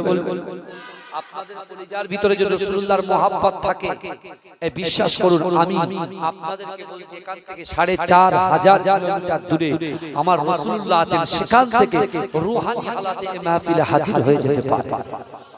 জোরে বলবেন না।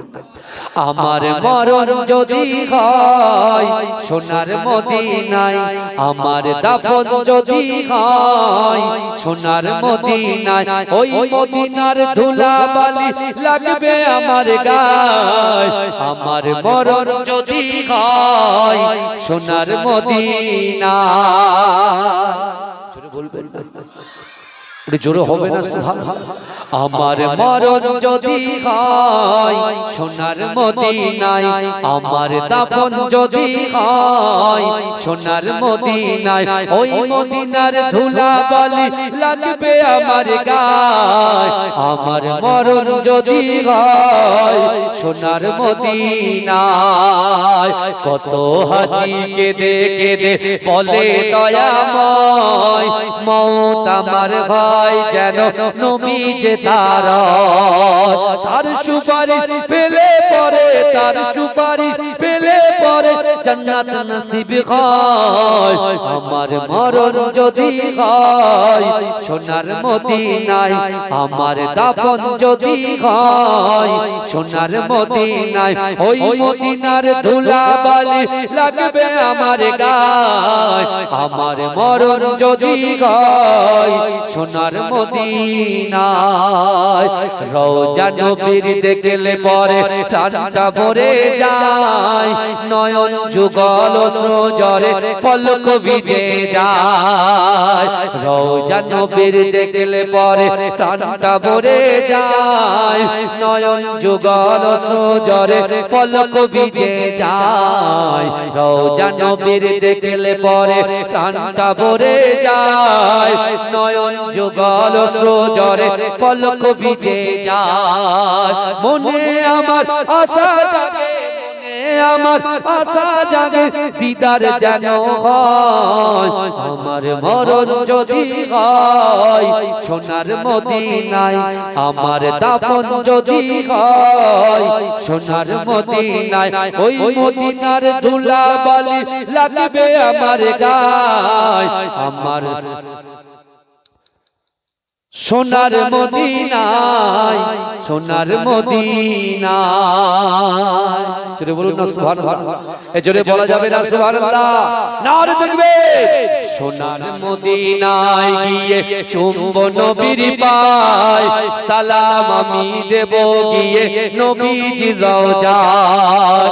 সোনার মদিনায় গিয়ে চুম্ব নবীর পায়, সালাম আমি দেব গিয়ে নবীজির রওজায়। নিরালায় কাঁদিব ওই দিন, নিরালায় কাঁদিব ওই দিন খোদার কাবায়।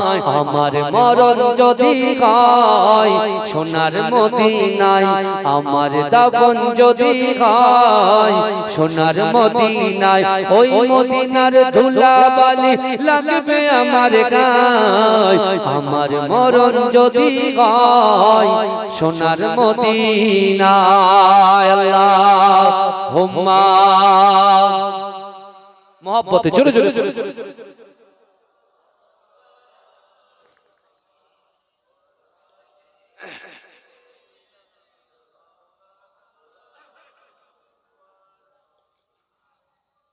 আমার বাবা।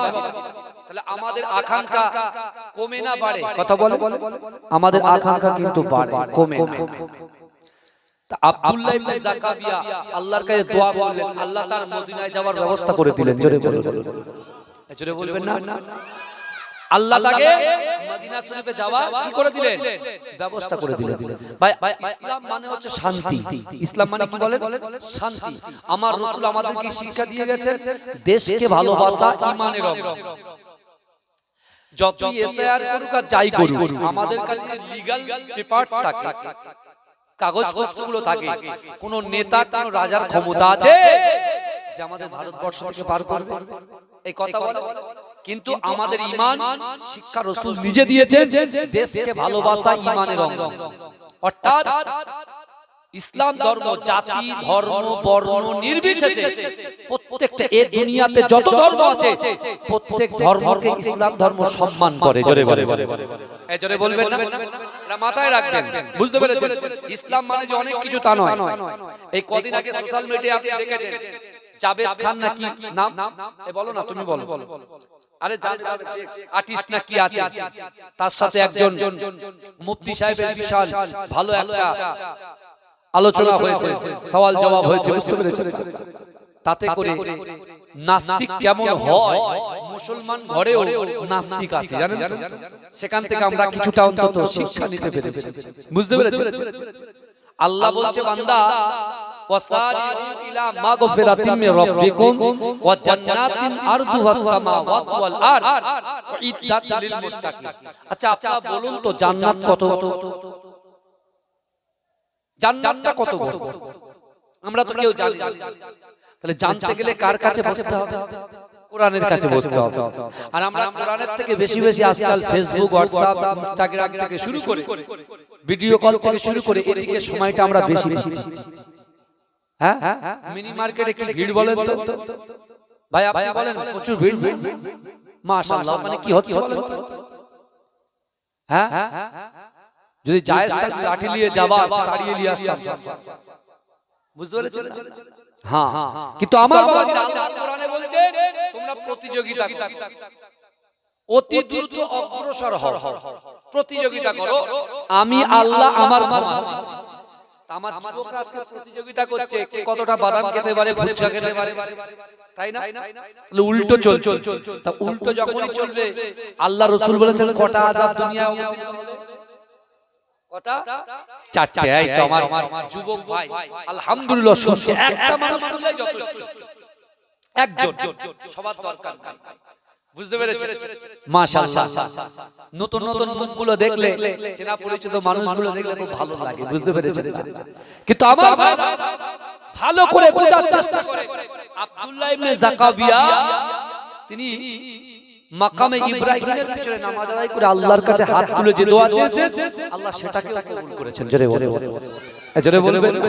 কিন্তু আমার ভাই জানেরা, হে নবী পাকের উম্মতিরা, হে নবী দেবারা, আল্লাহর রাসূলের আশিক, আল্লাহর রাসূলের মুহাব্বতে পাগল আব্দুল্লাহ ইবনে যাকাবিয়া ইয়ামানি রাহমাতুল্লাহ আলাইহি আল্লাহর কাবা বাইতুল্লাহ শরীফ থেকে মদিনা শরীফে আমার রাসূলুল্লাহর রওজা মুবারকের সামনে দাঁড়িয়ে গিয়েছে। ও যুবকেরা, ও নবী পাকের উম্মতিরা, রওজা মুবারকের সামনে দাঁড়িয়ে গিয়ে তিনি আল্লাহকে বলছেন, আল্লাহ পাক এখনি আমার রাসূলুল্লাহকে সালাম দেব। আমার রাসূলুল্লাহকে যখন সালাম দেব, আমার রাসূলুল্লাহর সালামের জবাবটা জানো আমি নিজে কানে শুনতে পাই। এ যুবকেরা, হে নবী পাকের উম্মতিরা, আব্দুল্লাহ ইবনে যাকাবিয়া আল্লাহর রাসূলের কবরের কাছে আল্লাহর রাসূলের রওজা মুবারকের সামনে দাঁড়িয়ে গিয়ে আল্লাহর রাসূলকে সালাম দিলেন। আসসালামু আলাইকা ইয়া রাসূলুল্লাহ, আসসালামু আলাইকা ইয়া হাবিবাল্লাহ। হে যুবকেরা, প্রথমবার সালাম দিলেন, কোনো জবাব পেলেন না, না না না, আবার দ্বিতীয়বার সালাম দিলেন, আসসালামু আলাইকা ইয়া রাসূলুল্লাহ, আসসালামু আলাইকা ইয়া হাবিবাল্লাহ। ও যুবকেরা, তিনি এমন করে কোনো সালামের জবাব না পেলেন না, আল্লাহর কাছে রোনা জারি করে, ও রব্বুল আলামিন আল্লাহ, আপনি তো কোরআনে বলেছেন ওয়াত্তাকুল্লাহ, আমি আল্লাহ আমাকে ভয় করো। ও রব্বুল আলামিন আল্লাহ, আপনি তো কোরআনে বলেছেন কুল ইন কুনতুম তুহিব্বুনাল্লাহ ফাত্তাবিউনি ইউহিব্বুকুমুল্লাহ। ও আমার হাবিব, আমার বান্দা বান্দীকে জানিয়ে দাও, আমি আল্লাহ আমাকে মুহাব্বত করতে চাই, আমাকে ইত্তিবা করতে চাই, আমাকে মুহাব্বত করার আগে আপনাকে যেন ভালোবাসে। ও যুবকেরা, ও নবী পাকের উম্মতিরা, ওই সময়তে আব্দুল্লাহ ইবনে যাকাবিয়া ইয়ামানি রাহমাতুল্লাহ আলাইহি আল্লাহকে বলে, আল্লাহ পাক আমি আপনাকে ভয় করি, আমার রাসূলুল্লাহকে মুহাব্বত করি, না না না, আর একবার সালাম দেব, আমার রাসূলুল্লাহ সালামের জবাব কানা যেন আমি পেয়ে যাই। ও যুবকেরা, তৃতীয়বার সালাম দিলেন, আসসালামু আলাইকা ইয়া রাসূলুল্লাহ, আসসালামু আলাইকা ইয়া হাবিবাল্লাহ। ও যুবকেরা, তৃতীয়বার যখন সালাম দিলেন, আমার রাসূলুল্লাহ তার সালামের জবাবটা যখন দিয়েছে, আব্দুল্লাহ ইবনে যাকাবিয়া নিজে কানে শুনতে পেয়েছে। জোরে বলুন। এই যদি বলা যাবে না সুবহানাল্লাহ।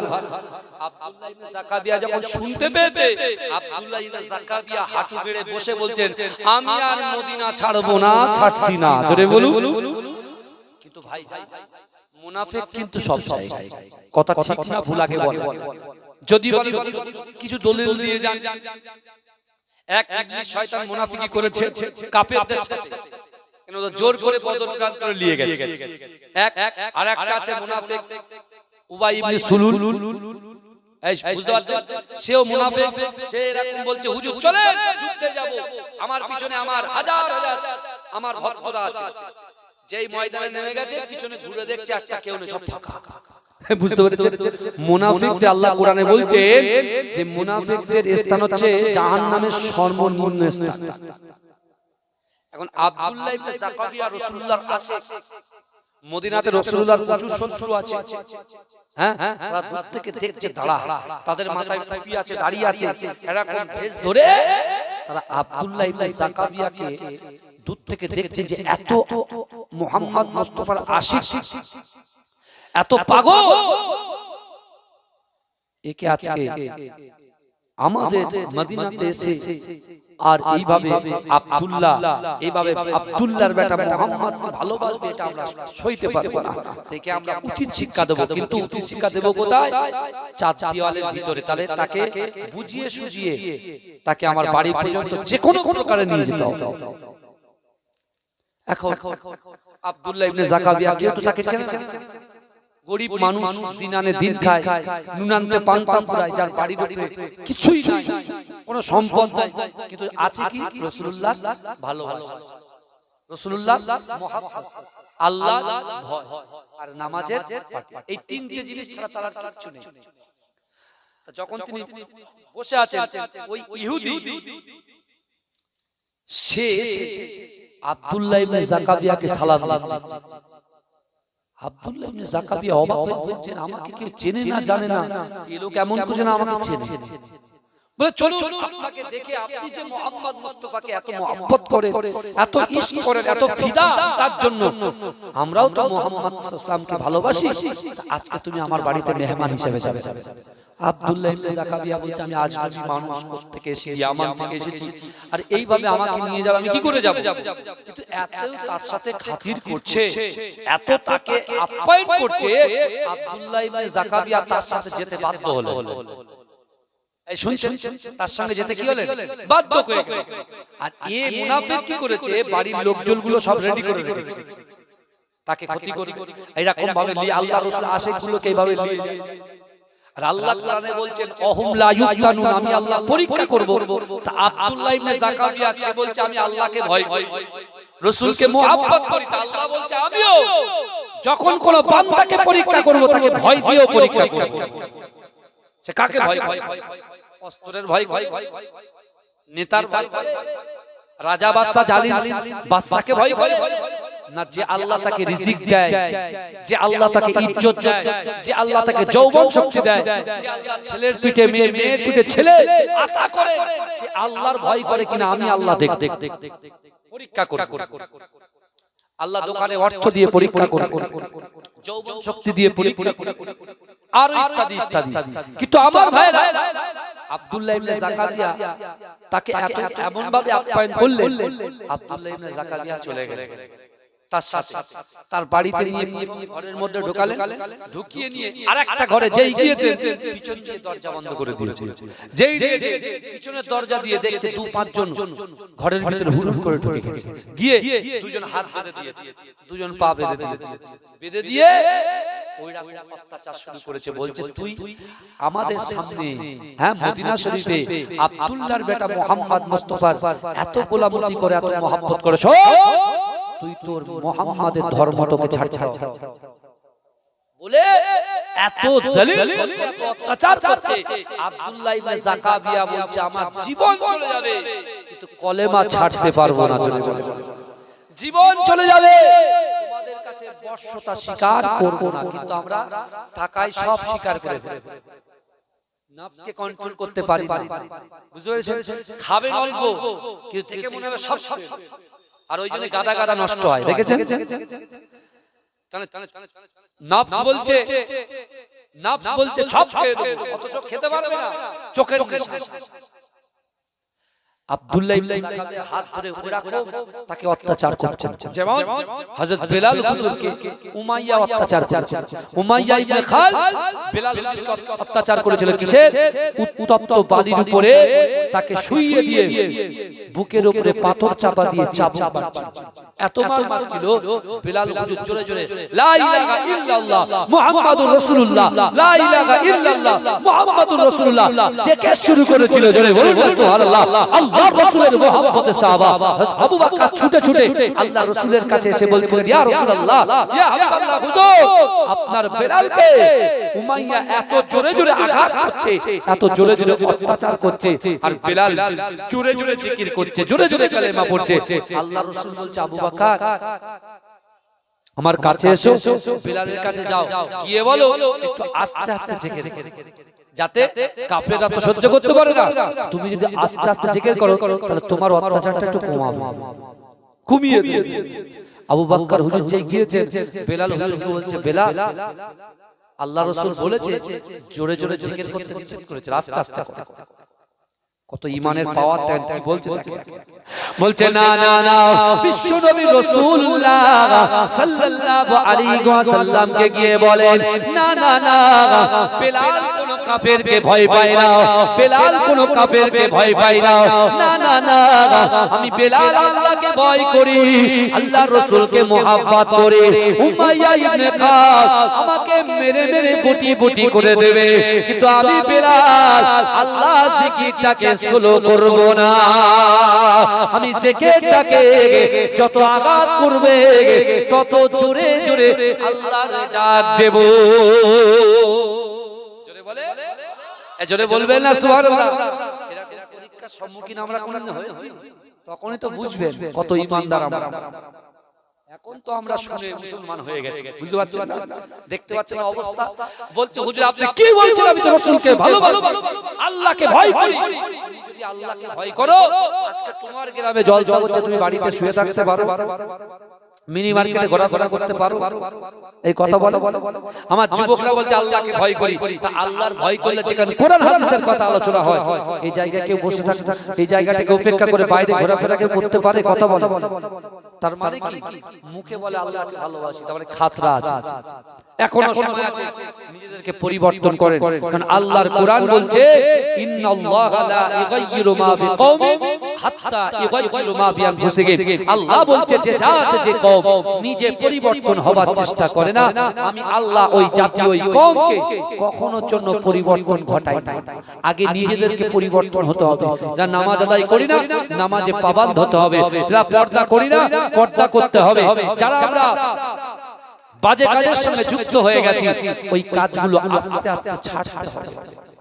যদি তুমি ছাড়তে পারো, এক পা যদি আল্লাহর দিকে এগিয়ে আসো, আল্লাহ তোমার দিকে 10 পা এগিয়ে দেবে। জোরে জোরে জোরে বলবেন আমার ভাই জানেরা, হে নবী পাকের উম্মতিরা, হে নবী দেবানারা, আল্লাহ রাসূলের মুহাব্বতে পাগল আব্দুল্লাহ ইবনে যাকাবিয়া ইয়ামান রাহমাতুল্লাহ আলাইহির দুটো হাত বেঁধে দিলেন, দুটো পা বেঁধে দিলেন। ও যুবকেরা, ওই কাফের অত্যাচার করে, কিন্তু আব্দুল্লাহ ইবনে যাকাবিয়া বেলাল হুজুরের মতো তিনিও বলছে লা ইলাহা ইল্লাল্লাহ মুহাম্মাদুর রাসূলুল্লাহ, লা ইলাহা ইল্লাল্লাহ মুহাম্মাদুর রাসূলুল্লাহ। ও যুবকেরা, বিশ্ব নবী রাসূলুল্লাহর আশিক, আল্লাহ রাসূলের পাগল হযরত আব্দুল্লাহ ইবনে যাকাবিয়া ইয়ামান রাহমাতুল্লাহ আলাইহির জিবখানা ওই কাফেরগুলো টেনে ধরলেন। ও যুবকেরা, বন্ধ করার জন্য ওই মুনাফিক কাফেরগুলো আব্দুল্লাহ ইবনে যাকাবিয়ার জিহ্বাটাকে বার করে কাঁচি দিয়ে কেটে দিয়ে আব্দুল্লাহ ইবনে যাকাবিয়ার হাতে ধরিয়ে দিয়ে বলছে, যা যা যা, এই মদিনার জমিনে তো সাহায্য করার মতো কেউ নাই, যা যা যা, আমাদের বাড়ি থেকে দূর হয়ে যা, তোর মুহাম্মদকে কেমন তোকে বাঁচায় আমরাও দেখব। ও যুবকেরা, আব্দুল্লাহ ইবনে জাকাবিয়ার জিভটা কেটে দিয়ে তার হাতে ধরিয়ে দেওয়া হলো। আব্দুল্লাহ ইবনে জাকাবিয়ার হাত এবং পা গুলো খুলে দেওয়া হলো। ও যুবকেরা, ও নবী পাকের উম্মতিরা, আব্দুল্লাহ ইবনে জাকাবিয়া তার জিভটা নিজের হাতে তুলে নিয়ে আস্তে আস্তে আস্তে আস্তে রাসূলুল্লাহর রওজা মোবারকের সামনে এসে বেহুশ হয়ে পড়ে যায়। ও যুবকেরা, আব্দুল্লাহ ইবনে জাকাবিয়ার দিকে কেউ তাকায় না, মদিনার মানুষেরা কোনো খবর নেয় না। কিন্তু না না না, আব্দুল্লাহ ইবনে জাকাবিয়া দেখতে পায় তিনি ঘুমের ঘোরে আল্লাহর রাসূলকে স্বপ্ন দেখে। আমার রাসূলুল্লাহ এসে আব্দুল্লাহ ইবনে জাকাবিয়াকে সালাম দিলে।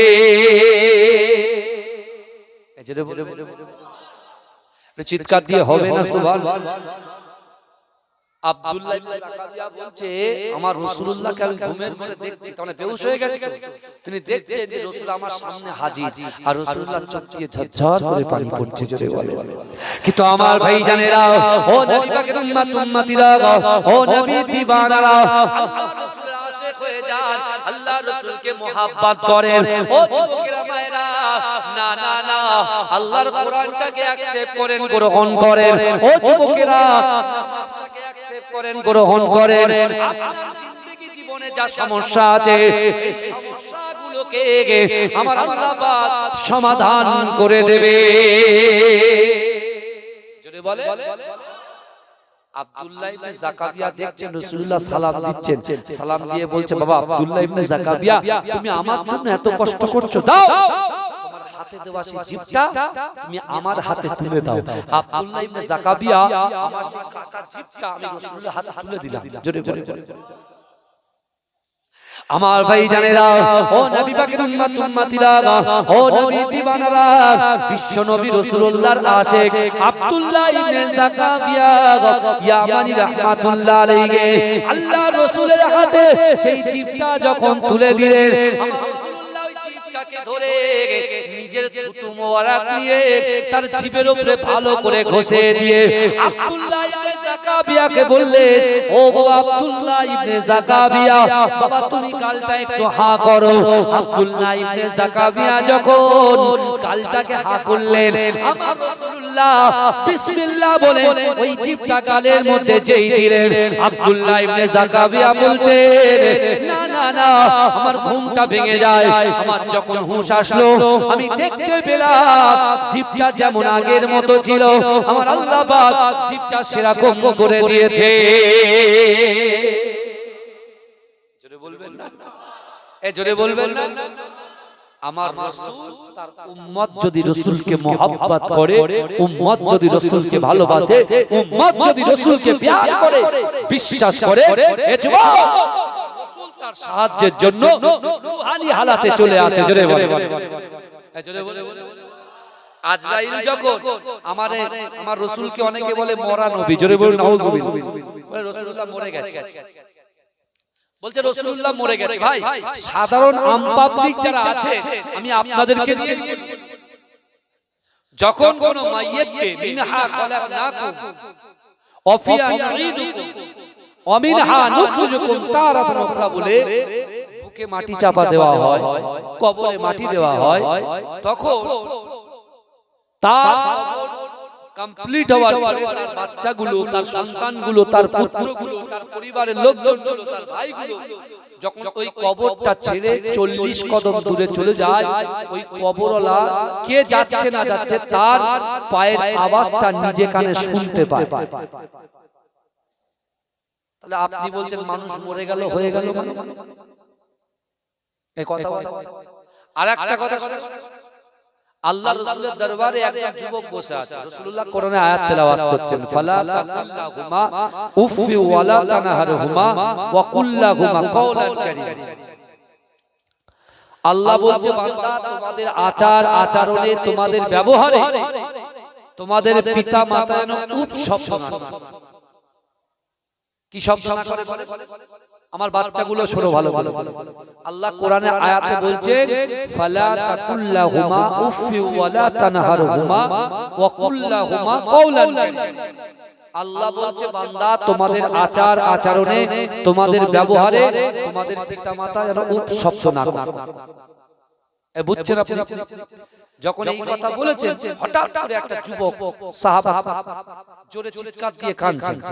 আল্লাহ রাসূল জিজ্ঞাসা করলেন কাঁদছো কেন? বলি ইয়া রাসূলুল্লাহ আপনি যে আয়াত পড়েছেন এই আয়াত শুনে আমার মা বাবার কথা মনে পড়েছে। আমার মা বাবা অনেক আগে ইন্তেকাল করেছে, কিন্তু ইয়া রাসূলুল্লাহ আজ যদি আমার পিতামাতা দুনিয়ার জমিনে বেঁচে থাকতো, হায়াতে থাকতো, তাহলে আমার মা বাবাকে আমি একটু খিদমত করতাম। জোরে বলবেন। আমরা চোখ থাকতে চোখের মূল্য বুঝি। একটা পোকা পড়বে তখন পানি ঝাড়বেন, এমনি ঝাড়বেন না। ধুলো কোনায় জমে আছে ঝাড়বেন না, যেই পোকা পড়বে তখন ঝাড়বেন। আমরা এতটাই কি বলে ওটাকে কুড়ে হয়ে গেছে। কুড়ে কি বলে? হ্যাঁ হ্যাঁ, অলস অলস হয়ে গেছে। বুঝতে পারছেন? আমার বাবাজিরা ভাইরা, এখন কথা হলো ওই যুবকটা বলছেন ইয়া রাসূলুল্লাহ, ইয়া রাসূলুল্লাহ আমার মা বাবা যদি হায়াতে থাকতো তাহলে আমি তাদেরকে খিদমত করতাম। কথাটা খুব ইম্পর্টেন্ট, ভালো করে শুনে শুনে। তা আল্লাহ রাসূল বলেন তুমি কি তোমার মরা মা বাবাকে খিদমত করতে চাও? এখন তো একদল মানুষ বলছে মানুষ মরে গেল তো সব হয়ে গেল, কবর জিয়ারত বেদাত বলে। কি বলে? এই কথা বলে বলে কি বলে না? অবশ্যই বলে, অনেকেই বলে। কিন্তু আল্লাহ রাসূল বলছেন তুমি কি তোমার মরা মা বাবাকে খিদমত করতে চাও? যুবকটা তখন আল্লাহর রাসূলকে প্রশ্ন করছে যে ইয়া রাসূলুল্লাহ মরা পিতামাতাকে খিদমত করা যায়? আল্লাহ রাসূলকে প্রশ্ন করছে, রাসূল বলেছেন তুমি কি খিদমত করতে চাও? আর যুবকটা বলছে মরা পিতামাতাকে খিদমত করা যায়। আল্লাহর রাসূল কিছু চুপ করে থাকার পরে বলছেন মরা পিতামাতাকে খিদমত করা যায়। জোরে বলে, জোরে বলে। মা বাপ চলে গেছে কত আগে, তাদের কবর জিয়ারত করেছি মনে নেই, কিন্তু কথাগুলো শুনে আমার বোনেরা আমার মায়েরা যারা আছেন এই গ্রামে, আপনি আছেন কার ভিটায়? আপনার বলে স্বামীর ভিটায়, কিন্তু আপনার বাবা শুয়ে আছেন কোথায়? তার বাপের ভিটায়। কিন্তু আপনি মেয়ে সন্তান হয়ে আমরা যুবক, আমরা মুরব্বি যারা এই জান্নাতের বাগানে বসেছি, বিশ্বাস করে এই জান্নাতের বাগানে আমরা যারা বসে আছি আজকে আপনার গ্রামে আমার সামনে পিছনে ডান দিকে বাদিকে যত কবরবাসীরা কবরে শুয়ে আছেন, ওই কবরের বাড়ি থেকে তার আওলাদগুলো, তার সন্তানগুলো, তার নাতি পোতাগুলো যারা এই জান্নাতের বাগানে বসে ওয়ায়ুসাব্বিহুনাকা ওয়ায়ুহিদুনাকা ওয়ায়ুকবিরুনাকা সুবহানাল্লাহ বলছে, আলহামদুলিল্লাহ বলছে, আল্লাহ বলে তাকবীর দিচ্ছে। আপনাদের বসার জন্য আল্লাহ পাক অটোমেটিক ওই কবরে, তাদের কবরে আল্লাহ সওয়াব পৌঁছে দিচ্ছে। জোরে বলে, জোরে বলবেন। পিতামাতা হচ্ছে সন্তানের উৎস, আমরা হচ্ছি মা বাবার জন্য একটা সাদকা। বুঝতে পারছেন না? আপনার বাপের সঙ্গে আপনার যোগাযোগ আছে না? নাই কথা বলো। মায়ের রক্তের সম্পর্ক আছে না? নাই কথা বলো। কিন্তু আমরা ভালো করে বোঝে আল্লাহ রাসূল বলছেন তুমি কি তোমার মরা মা বাবাকে খিদমত করতে যাও? বলছে জি হুজুর, আমি আমার মরা মা বাবাকে খিদমত করতে চাই। আল্লাহ রাসূল বলছে মরা মা বাবাকে খিদমত করা যায়। ওই যুবক সাহাবাটা জিজ্ঞাসা করলেন ইয়া রাসূলুল্লাহ হাবিবাল্লাহ, না না না মরা বাবাকে কেমন করে খিদমত করব? ও যুবকেরা, ও নবী পাকের উম্মত উম্মতিরা, নবী দয়াল নবী জনাবে মুহাম্মদুর রাসূলুল্লাহ সাল্লাল্লাহু আলাইহি ওয়াসাল্লাম ওই সময় সাহাবাকে বললেন ও আমার সাহাবা শোনো শোনো, নামাজের মাসাল্লায় বসে আল্লাহর কাছে দুহাত উত্তোলন করে এই দোয়াটা পড়ো, রব্বির হামহুমা কামা রাব্বায়ানি সাগীরা, রব্বির হামহুমা কামা রাব্বায়ানি সাগীরা। না না না, এই দোয়াটা যখন তুমি পড়বে, এই দোয়াটা পড়ার সাথে সাথে আল্লাহ পাক তোমার ওই মৃত পিতা মাতার খিদমত করার সওয়াবটা তোমার আমলনামায় আতা করে দেবে। জোরে বলো। এই সকল জলসাগুলো দিলে তো এগুলো ফায়দা আছে, উপকার আছে, কিন্তু আমি একটু কষ্ট পেয়েছি। এখন কষ্টটা নিবারণ হয়ে গেছে আলহামদুলিল্লাহ। কারণ যখন এসেছিলাম একজন ছিল, একজন, আবার এখান থেকে আরেক জায়গায় যাও, বুঝতে পেরেছেন? দরুদ শরীফ পড়েন আল্লাহুম্মা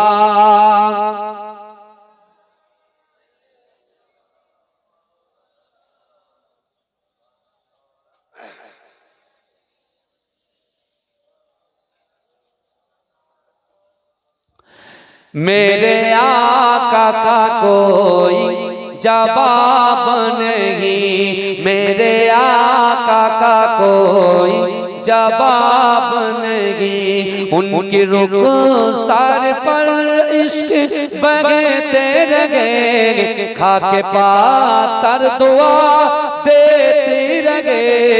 उम्मती उम्मती फिर कहते रहे कि मेरे आका का कोई जवाब नहीं, मेरे आका का कोई जवाब नहीं। उनकी रुखसार पर इश्क बगते रहे, खाके पातर दुआ देते रहे।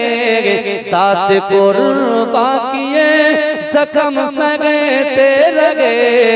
उम्मती उम्मती फिर कहते रहे कि मेरे आका का कोई जवाब नहीं, मेरे आका का कोई जवाब नहीं। अल्लाहुम्मा सल्ले अला